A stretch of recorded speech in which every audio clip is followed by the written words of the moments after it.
This channel does not promote any violent, harmful, or illegal activities. All content provided by this channel is meant for educational purpose only. বড় সিদ্ধান্ত নিয়েছেন মমতা বন্দ্যোপাধ্যায়।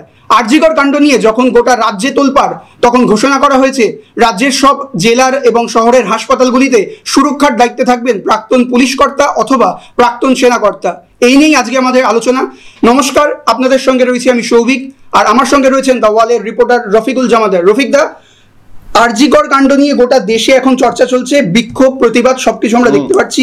এর মধ্যেই মমতা বন্দ্যোপাধ্যায়ের সরকার সিদ্ধান্ত নিয়েছে যে রাজ্যের সমস্ত জেলার শহরের সব হাসপাতালের দায়িত্বে প্রাক্তন পুলিশ কর্তা বা প্রাক্তন সেনাকর্তারা থাকবেন। আজকে এই সিদ্ধান্ত নেওয়া হয়েছে। ঠিক কি কি নির্দেশ, এই নির্দেশিকায় কি কি বলা হয়েছে? দেখো সৌভিক, আমি প্রথমেই বলি, আজকে সব থেকে বড় যেটা খবর এই মুহূর্তের, যেটা সকাল থেকে ব্রেকিং নিউজ চলছে, সুপ্রিম কোর্ট আজকে নির্দেশ দিয়েছে আরজিকর, এই আরজিকর হাসপাতালে কেন্দ্রীয় বাহিনী মোতায়েন করা হবে নিরাপত্তার জন্য। আমরা দেখলাম তারপরে কিছুক্ষণের মধ্যেই নবান্নের তরফ থেকে একটা বিজ্ঞপ্তি জারি করা হলো, যে বিজ্ঞপ্তিতে বলা হচ্ছে যে এবার থেকে জেলার বিভিন্ন বড় হাসপাতাল, সরকারি হাসপাতাল এবং কলকাতা সরকারি হাসপাতালগুলোতে নিরাপত্তার ভার নেবেন প্রাক্তন সেনাকর্তা কিংবা প্রাক্তন নেভিকর্তা বা প্রাক্তন পুলিশ অফিসাররা। এর জন্য একটা বিজ্ঞপ্তি জারি করেছে। বিজ্ঞপ্তিতে পরিষ্কার করে কাদেরকে নেওয়া হবে সবটাই কিন্তু বলে দেওয়া হলো। এখন বিষয়টা হচ্ছে, আমি শুরুতেই বলে নিই যে এইটার প্যারামিটার কি, কারা পাবেন। সবই একটা বিষয় আমাদের দা ওয়ালে আজকেই আমরা সবার প্রথমেই এই খবর তোমার ব্রেক করেছিলাম সবার সামনে, দর্শকরা সেই খবর পড়েছেন। আমি আরেকবার রিপিট করব যে কারা এই পাবেন এবং কি সিদ্ধান্ত নেওয়া হয়েছে। যে বিজ্ঞপ্তি যে মহলাদিন করা হলো, সেই বিজ্ঞপ্তিতে বলা হচ্ছে সৌভিক, যে যারা 2 বছরের মধ্যে পুলিশের ইন্সপেক্টর, ডিএসপি বা অতিরিক্ত পুলিশ সুপার পদের থেকে অবসর নিয়েছেন, অর্থাৎ 2 বছরের মধ্যে যারা অবসর নিয়েছেন, তারা এই তোমার হাসপাতালগুলোর দায়িত্বের জন্য যে তোমার যাদেরকে নিয়োগ করা হবে তারা অ্যাপ্লাই করতে পারবে। পাশাপাশি আরও একটা বিষয় বলছেন যে যারা প্রাক্তন তোমার সেনাবাহিনী কর্তা রয়েছেন, যারা প্রাক্তন নায়েব রয়েছেন, যারা প্রাক্তন বায়ুসেনায় কাজ করেছেন এবং পুলিশের অন্যান্য যে অফিসারদের কথা বললাম, এই অফিসাররা বা প্রাক্তন অফিসাররা, প্রাক্তন অধিকর্তারা, এনারা এই পোস্টের জন্য অ্যাপ্লাই করতে পারবে। এবং এই মর্মে ইতিমধ্যে জেলার বিভিন্ন জেলার পুলিশ সুপারদের কাছে এই বিজ্ঞপ্তি পাঠানো হয়ে গেছে। সেখানে বলা হচ্ছে আগামী 24 তারিখের মধ্যে, অর্থাৎ 24শে অগাস্ট, কিন্তু খুব একটা সময় দেয়নি, এই 24শে অগাস্টের মধ্যে একটা তালিকা তৈরি করে পাঠাতে বলা হয়েছে নবান্নকে। এই তালিকা পাঠানোর পরে তারপরে এই নিয়োগগুলো করা হবে। এখন বিষয় হচ্ছে যে এই নিয়োগ করার পরে এই যে প্রাক্তন সেনাকর্তা বলো, প্রাক্তন পুলিশ কর্তারা বলো, দায়িত্ব কি থাকবে। এটা তুমি বলতে পারো এক কথায় তোমার সিকিউরিটি অফিসার হিসেবে যে কোনো একটা হাসপাতালে একজনকে নিয়োগ করা হবে। তার তত্ত্বাবধানে ওই হাসপাতালে নিরাপত্তা কি থাকছে, কেমনভাবে নিরাপত্তা থাকলে কোনো অপ্রীতিকর ঘটনা, কোনো অশান্তি, কোনো পেশেন্ট পার্টির সঙ্গে ডাক্তারের ঝামেলা খুব শীঘ্রই কন্ট্রোল করা যাবে, এমনটাই দায়িত্ব কিন্তু থাকবে এই সিকিউরিটি অফিসারের উপরে। এবার যে সময়টা এই নিরাপত্তার বিষয়টা নবান্ন ভাবছে বা বিজ্ঞপ্তি জারি করলো, সৌভিক তুমি জানো আরজিকর কাণ্ডে একজন ডাক্তারি পড়ুয়া এবং তিনি তোমার তার কর্মস্থল যেখানে তিনি কাজ করেন, সেখানে মধ্যরাতে একটা বড় ঘটনার মধ্যে পড়তে হয়েছে, ইভেন তাকে খুন এবং ধর্ষণ করা হয়েছে বলে এমনটা অভিযোগ। এবারে যে বিষয়টা নিয়ে গোটা দেশ, শুধু রাজ্য নয়, দেশ এবং দেশের বাইরেও কিন্তু এই বিষয় নিয়ে প্রতিবাদ চলছে। প্রশ্ন কিন্তু প্রথম থেকেই একটা হয়েছিল, একটাই উঠেছিল। কি প্রশ্ন? যে যেখানে কর্মস্থল এবং সরকারি হাসপাতাল, একজন ডাক্তার, সেখানে তাকে খুন হতে হলো, ধর্ষণ হতে হলো, তাহলে সরকারি হাসপাতালে বা সরকারি প্রতিষ্ঠানগুলোতে নিরাপত্তা কোথায়? এই বিষয়গুলো তো উঠেছিল সৌভিক প্রশ্ন।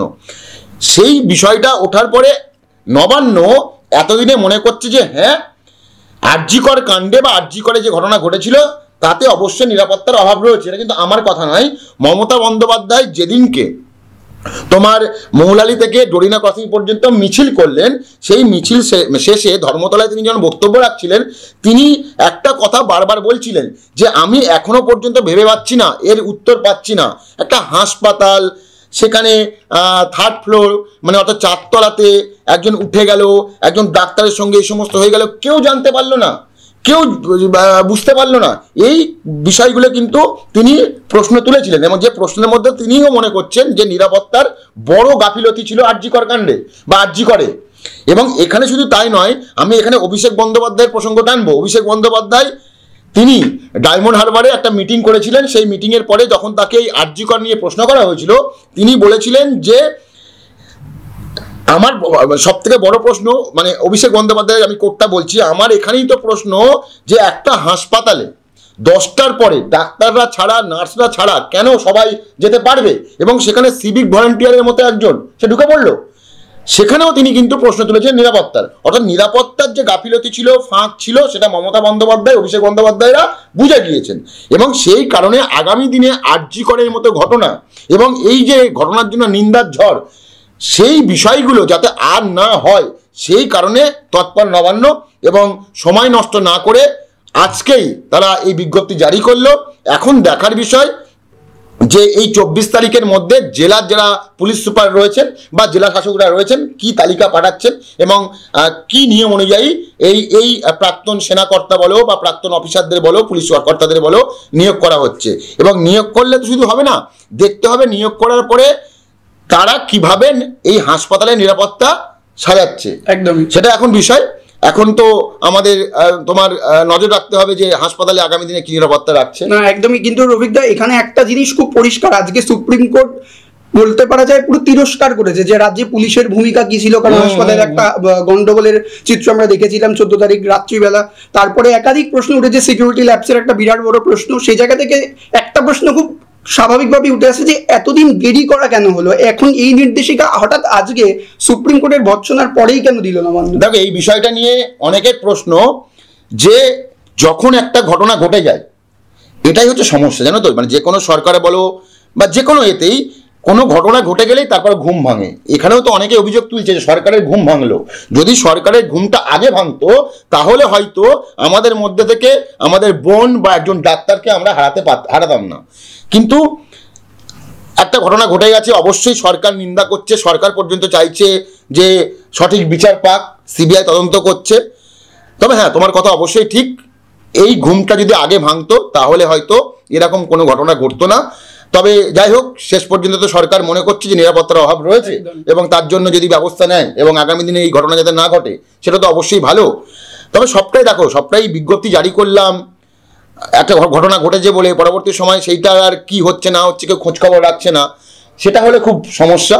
এবং আমার মনে হয় আরজি করের ঘটনা থেকে নবান্ন শিক্ষা নিয়ে আগামী দিনে এই হাসপাতালগুলোতে নিরাপত্তার ব্যবস্থা কেমন হচ্ছে সব সময়ের জন্য মনিটরিং করবে স্বাস্থ্য দপ্তর এবং অবশ্যই মমতা বন্দ্যোপাধ্যায় বিষয়টা নজর রাখবে যাতে এই রকম ঘটনা, এরকম লজ্জাজনক ঘটনা আর না ঘটে। আমি তোমাকে এখানে আর একটা বিষয় যোগ করব। তুমি বললে 14 তারিখের কথা, অবশ্যই তুমি দেখো একটা হাসপাতালে যেমনটা বললাম কর্মস্থল, কাজ করতে করতে একজন ডাক্তার খুন হচ্ছেন, তার সঙ্গে ধর্ষণের মতো ঘটনা ঘটেছে বলে জানা যাচ্ছে। তারপরে সেটা হচ্ছে একটা এপি সেন্টার, সেখানে বা সেই ঘটনা নিয়ে যখন নিন্দার ঝড় চারিদিকে, মেয়েরা রাত দখলের ডাক দিচ্ছে 14 তারিখ স্বাধীনতা দিবসের প্রাক্কালে। সেই দিন আমি যতদূর জানি নবান্ন তরফ থেকে রাজ্য পুলিশের ডিজি রাজীব কুমার যেমন জেলার বিভিন্ন এসপিদেরকে বা পুলিশ আধিকারিকদের বা সিপিদেরকে নির্দেশ দিয়েছিলেন যে এই রাতজাগকে কেন্দ্র করে যাতে কোনো রকম কোনো সমস্যা না হয় এবং যারা বেরোচ্ছেন, যেহেতু মহিলারা বেরোচ্ছেন এই রাত্রেবেলা, তাদের যেন কোনো সমস্যা না হয় তার জন্য সমস্ত ব্যবস্থা করতে হবে। একইভাবে শুধু রাজীব কুমার নয়, আমি যতদূর জানি সিপি বিনীত গোয়েল তিনিও এই নির্দেশ দিয়েছেন কলকাতা পুলিশকে যে যারা, যেহেতু মেয়েরা বেরোবেন রাত্রেবেলা, তারা আজকে প্রতিবাদ করবেন, তাদের ওই প্রতিবাদকে কেন্দ্র করে যাতে কোনো রকম কোনো সমস্যা না হয় সেটা আমাদের খেয়াল রাখতে হবে।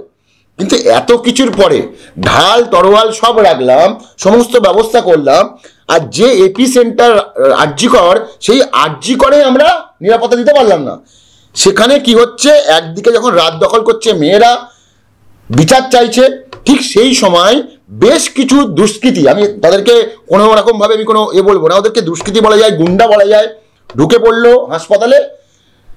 মানে যে যেরকম পেল ওইখানে যে অবস্থান করছিল ডাক্তাররা, সেই মঞ্চ ভাঙা, সেখানেই শেষ নয়, এতক্ষণ ধরে তারা ভাঙচুর, গাড়ি উল্টানো পুলিশের সব করলো, করার পরে কেউ বলছে 200-300, কেউ বলছে 6000 লোক ঢুকেছে। একদমই তাই, মানে এখানেই তো প্রশ্ন, যদি 6000, যেমন সিপি বিনীত গোয়েল বলেছেন যে এত মব এক জায়গায় হয়ে যাবে বা ঢুকে পড়বে আমরা বুঝতে পারিনি, এটা তো হতে পারে না। আইবি রিপোর্ট তোমার কি ছিল?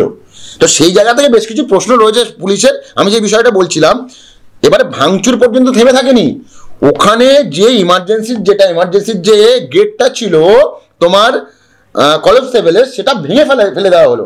ভেঙে ফেলে ওই হাসপাতালের মধ্যে ঢুকে, এমার্জেন্সি ওয়ার্ডে ঢুকে ভাঙচুর, 3 তলা পর্যন্ত উঠে পড়া। এই এতক্ষণ ধরে যে ভাঙচুর হলো, নিরাপত্তা কোথায়?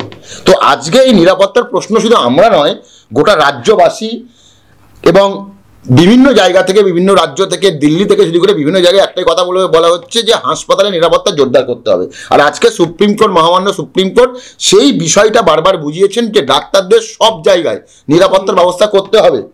তো সেই জায়গা থেকে এটা পজিটিভ, দেরিতে হলেও, আমি আবার বলবো দেরিতে হলেও এটা পজিটিভ। নবান্ন মনে করছে যে এই হাসপাতালগুলোর দায়িত্বে প্রাক্তন সেনাকর্তা, প্রাক্তন বায়ুসেনা কর্তা, প্রাক্তন পুলিশ কর্তাদের দায়িত্ব দিলে নবান্ন মনে করছে আগামী দিনে এই নিরাপত্তা আরো জোরদার হবে।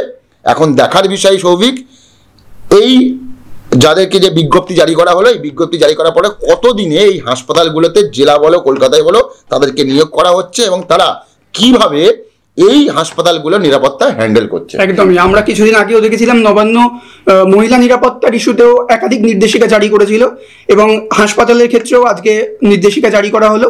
এরপরে হাসপাতাল নিরাপত্তার অবস্থা কি থাকে সেদিকে আমাদের নজর থাকবে, আর আপনাদের নজর থাকুক শুধুমাত্র দ্য ওয়ালে, কারণ খবর এখন এখানেই।